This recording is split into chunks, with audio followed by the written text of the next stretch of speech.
Hi, it's Rasheed Ogunlaru, coach, speaker, author, and I just want to talk a little bit about probably the theme that comes up probably the most consistently when I'm working with people of all backgrounds, and that's this issue about self-belief, self-confidence, self-doubt, all these self words, but basically this stuff about belief and confidence.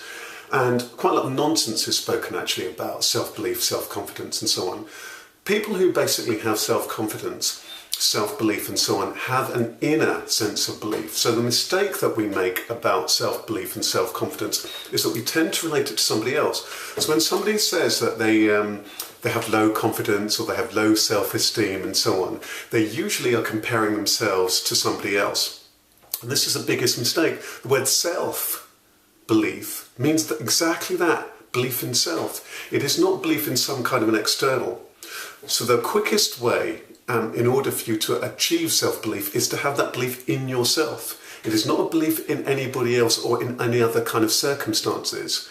The biggest mistake that people tend to make is that they therefore link their belief to their status, their situation, their circumstances. And so therefore what happens is that one minute you might feel very confident because you're top of the football league, you are top of the tree in terms of your business, you're the manager, you've got this high profile job, or you've got this house, you've got this partner.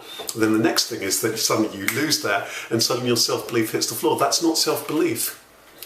That's got far more to do with ego and illusion than it has to do with self-belief. So the wonderful news here, the invitation of life always is to point you back to this thing about the self. What is this self that we're actually talking about? What is the self that we're talking about?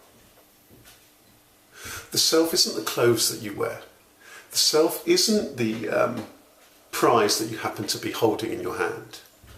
The self, who it is that you are, doesn't have to do with your status, your post, your job title. The true self is something far subtler, which is beneath. And that is beneath is that true belief and that true self.